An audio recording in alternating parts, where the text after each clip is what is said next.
Yang kami hormati para bapak,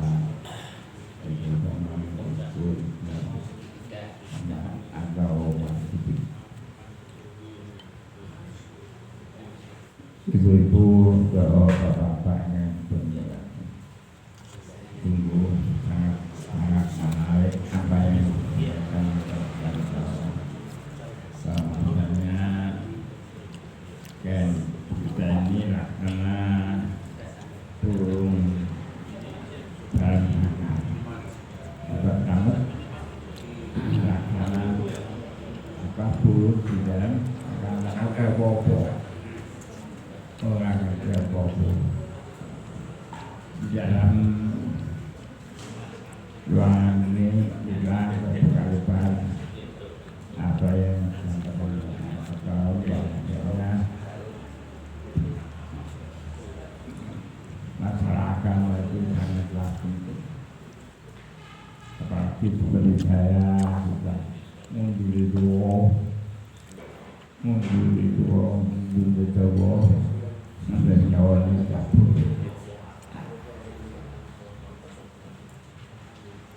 Gusti dimudahkan yang Nabi Besar Muhammad Sallallahu Alaihi Wasallam Jawa nama itu di hutan dengan masyarakat.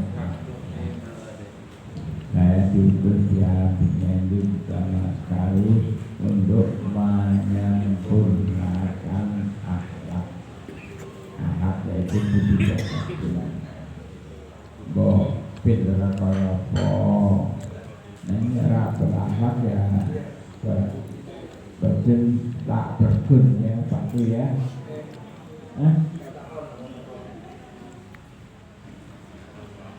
Bercinta bergun. Bapak bagaimana pun yang tekan di langit, Bapak bumi, nempel tahap berguna berguna.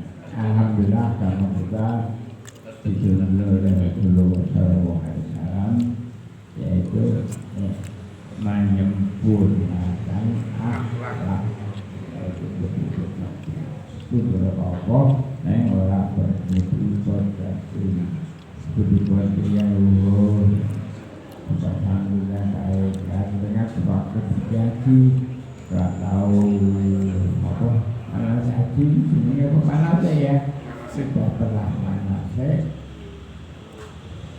lain kebenaran itu akan bikin apa apa nah, karena hak kurang, ada kurang, maka itu bisa kita mendalami agama Islam baik-baiknya. Nah, hak kita akan sebaik-baiknya. Mudah-mudahan kita berpihak yang baik, ada yang baik, sehingga baiklah semua yang ada di dalam diri kita. Alhamdulillah kita menurut ibu dan bapak ini sampai dalam dalam manfaat dunia dan akhirat. Apabila kita hidayah dan hidup sama dengan Allah. Saya sering buka YouTube. Saya bisa melihat bagaimana penampilan Rocky Gerung, Abalin, Ade Armando, Benny Sirga. Saya lihat itu, dan di kalangan ulama saya melihat Yusuf Romli, Marjuki Mustaman yang tampil dan Ustaz Sabro. Saya melihat di Mahkamah Agung Usman yang baru saja mengambil keputusan itu. Pertanyaannya adalah, apakah standar akhlak yang baik? Ukurannya apa? Inputnya atau penampilannya? Saya buka Imam Ghazali dalam Ihya Ulumuddin mengatakan bahwa yang dikhawatirkan oleh Rasulullah adalah orang alim yang munafik atau munafik yang alim.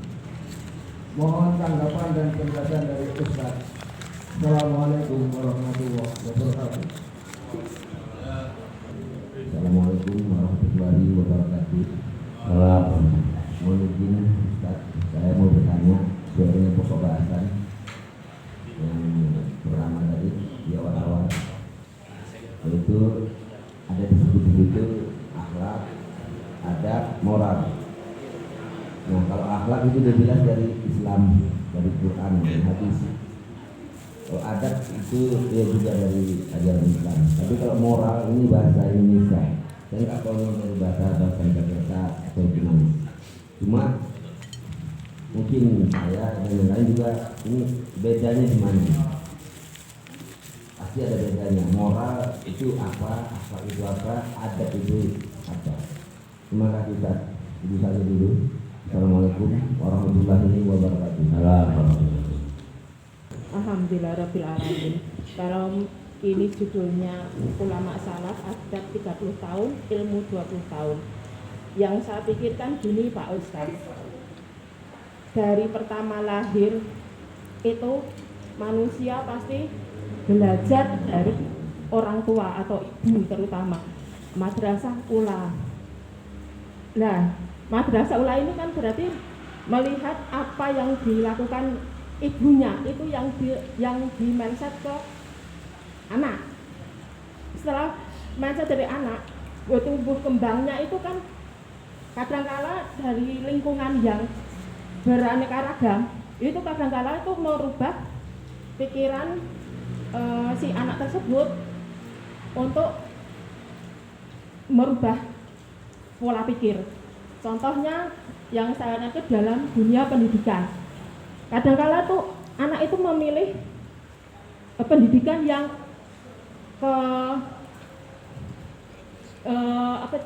yang non, karena merasa lebih canggih, lebih istimewa, lebih keren, begitu. Dengan fenomena yang seperti ini, tolong gimana ini Pak Ustadz nih? Tolong dijelaskan fenomena seperti ini. Terima kasih. Wassalamualaikum warahmatullahi wabarakatuh. Alhamdulillah, terima kasih Allah telah memberikan ilmunya. Semoga ada manfaatnya pada kita semua, khususnya ibu-ibu. Kita sudah disampaikan untuk membahas tentang akhlak itu memang luar biasa. Ya.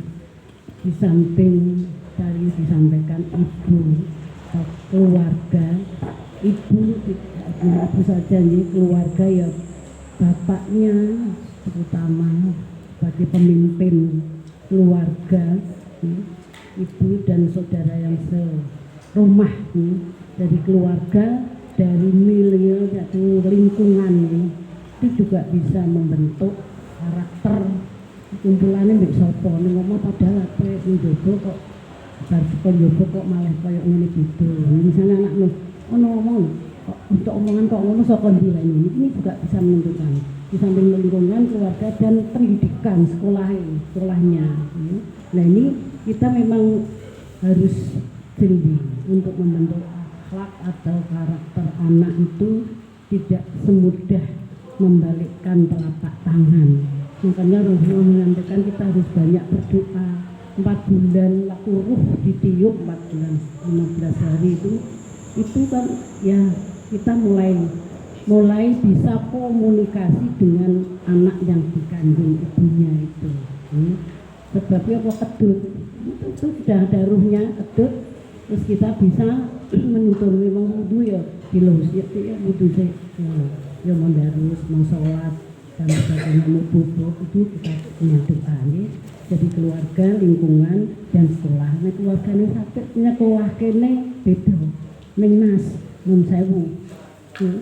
Ya podo seiman kita ya nanti hasilnya gitu.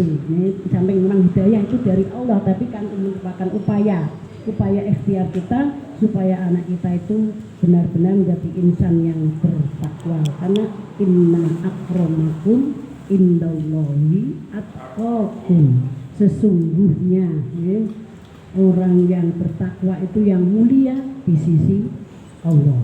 Ya, di sisi Allah juga di dunia pun demikian. Nek ning donya takwa ya ono sing ra seneng. Kanjeng Nabi apa kok ngono ra seneng, ono sing ra seneng ya. Nah ini. Jadi kita memang benar-benar terus iring. Senjata kita apa?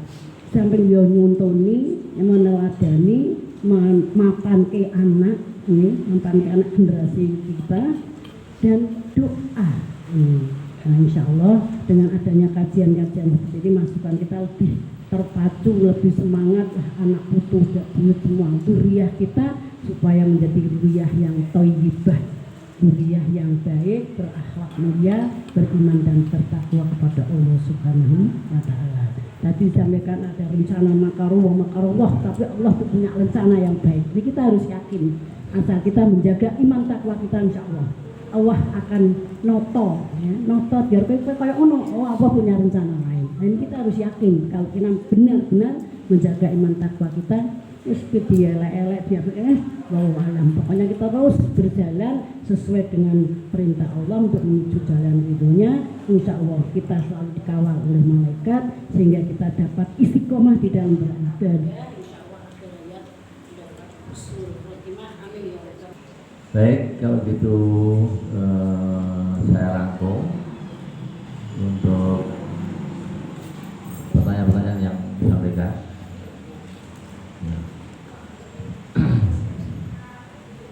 Jadi pendidikan moral secara umum ini sangat penting sekali ya.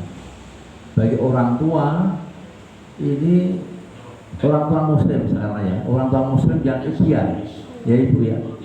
Orang tua muslim itu gimana mendidik anak itu? Ya. Saya ngambil contoh keluarga besar saya saja Pak. Ya, nggak usah orang lain. Keluarga besar saya itu ada kira-kira 13-14. Bapak ibu saya itu orang tua, jadi anaknya 14 Pak. Ya, 14. Kemudian dari 14 tahun tadi ya, yang betul-betul mengecam pendidikan agama itu hanya beberapa saja. Bapak saya seorang pendidik, ibu juga seorang pendidik, PNS, pendidik ya, di Jogja. Ada yang sampai IAS selesai, ya. Kemudian yang lain umum. Bahkan terus terang banyak kakak saya yang tidak bisa baca Quran, rajin sholatnya, ya, rajin sholatnya, tapi baca Quran tidak bisa. Nah ini kemudian turunannya ternyata juga hampir sama.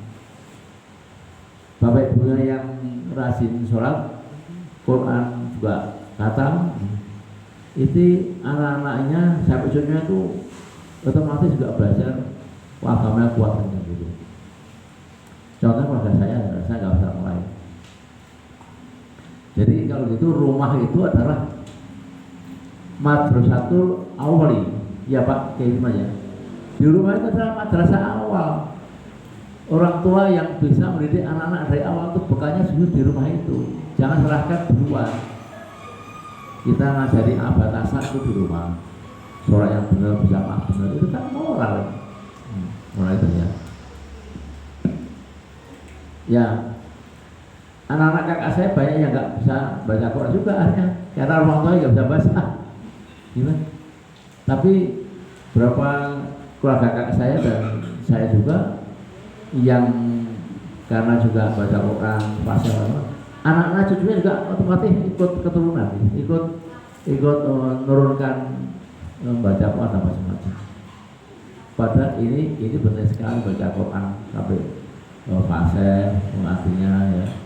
Artinya kegiatan moralitas paling minimal itu adalah dari orang tua kita punya, bapak ibu semua itu. Itu yang menurut saya kita bandingkan seperti itu. Maka moral itu apa? Moral itu adalah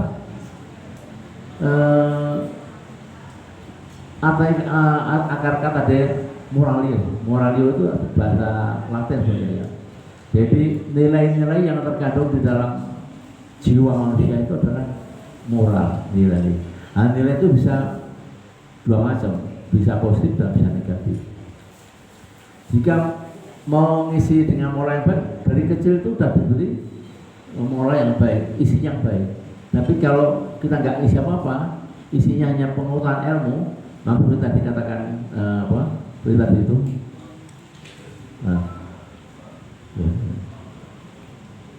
Seperti ini, kata ini kan, sciences without religion is lame. Pengetahuan tanpa agama lumpuh, lame. Ya. Agamanya kuat, religion without sciences blind, dari buta. Ini bisa mengancam anak kita juga kalau kita nggak pandai-pandai. Cucu-cucu kita itu belajar sekolah, tapi juga belajar agamanya. Ya. Jadi kembali moral itu ya adab. Adab itu berasal dari Arab. Nah, adab. Tapi kalau moral dari bahasa Latin itu sama intinya. Karena moral itu isinya nilai, ya, nilai. Sedangkan kalau kita bicara budaya itu musuhnya 3, cipta, karsa, dan nilai, ya. Dan adab itu nilai. Jadi adab, peradaban itu bagian dari budaya. Peradaban kuno itu bagian dari budaya. Nilai-nilai ya. Peradaban kuno berarti nilai kuno ya. Ini agak sedikit agak akademis ya, agak berat. Tapi kebetulan saya juga ngajar masalah budaya. Jadi salah satu unsur dari budaya adalah nilai. Nah, nilai itu ada di dalam moral, etika, sopan santun. Coba Bapak bisa lihat putra putri panjenengan, cucu. Kira-kira kan seperti kita dulu zaman kecil, kalau mau pulang berangkat sekolah itu nunggu bapak ibu, munduk-munduk, cium tangan, assalamualaikum warahmatullahi wabarakatuh. Kira-kira anak sekarang itu masih ada nggak ya?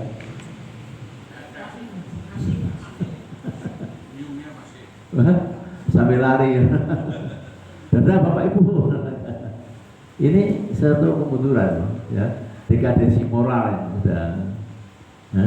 Oleh itu mari sama-sama kita perhatikan bahwa akhlak, ya, tadi Pak Bahya katakan innama buistu lima hal akhlak itu, perbaikan akhlak itu kewajiban Muhammad dan kita semuanya, ya. Ini yang penting kita sampaikan, ya. Kemudian yang agak sulit besar adalah Pak Kiai Iman ini. Apa? Karena di YouTube ini kan jangan tersima dengan ustadz gaul, ya. Penampilannya oke, ya. Apa yang dimaksud dengan Pak Kiai Iman tadi apa? Alim yang munafik, ya. Kenapa nggak munafik?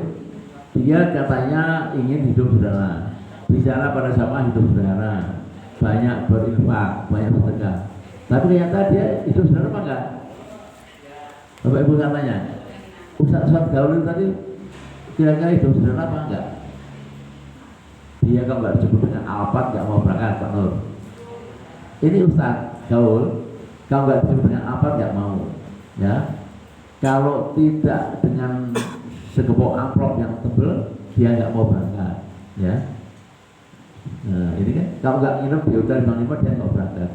Ini kira-kira yang disebut Pak Kiai Timotri munafikun atau alim yang munafik? Alim penampilannya tapi munafik, karena yang disampaikan dia adalah hidup sederhana, gitu. Ternyata dia nggak bisa hidup sederhana.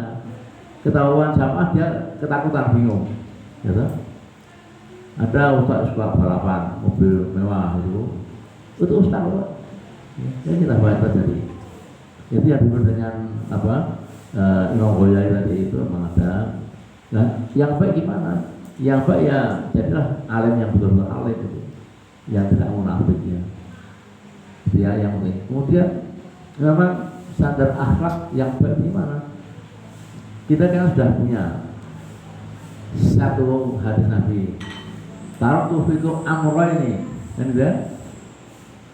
Mamtadilu mata sakum bila, ya. Iya, betul nggak itu? Kutinggalkan 2 wasiat ini, pusaka ini, kata Nabi. Jika engkau berpegang pada 2 pusaka tadi, engkau tidak akan sesat di dunia dan di akhirat. Apa? Kitabullah dan Sunnah Rasulullah. Jangan ada orang pakai apa, pakai mobil mewah kita cemburu, kita iri. loro atine Pak. Kita berpikir gimana? Apa dengan mobil mewah itu bisa menjadi wasilah masuk surga? Gitu kan? Ini ngibur diri, sing ini motor tua ya, mobil-mobil tua, hibur diri, betul nggak? Apakah dengan mobil yang mewah itu kita bisa menjadi pengantar wasilah masuk surga? Belum tentu kan? Karena bisa menjadi pengantar masuk surga adalah kalau tuh ke amrani waktu yang watasanakum bila kitabullah wa sunnah Rasulullah SAW. Hanya kitab Quran dan hadis Nabi mengantarkan kita. Itu saja. Nggak usah peduli dengan orang lain mau gimana ya. Itu yang penting itu. Jadi standar akhlaknya Islam ya tadi itu Quran dan hadis Nabi. Ya, jadi sekali lagi mari sama kita resapi bahwa apa yang kita lakukan pagi ini dan setiap saat ada pengajian kajian inilah modal awal kita masuk surga. Kalau kita mau konsisten dan komitmen ya. Kita selalu bicara agama, selalu bermajelis ilmu. Insya Allah surga Allah janjikan kok. Siapa yang keluar rumah niatnya untuk mencari ilmu, maka itulah menuju surga. Artinya sudah bersama.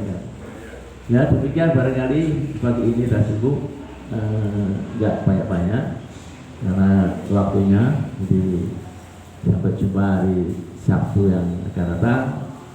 Dan saya menyampaikan bahwa acara semuanya yang hadir baik yang online dan offline, jika ada kekurangan sampaikan mohon dimaafkan. Wassalamualaikum warahmatullahi wabarakatuh.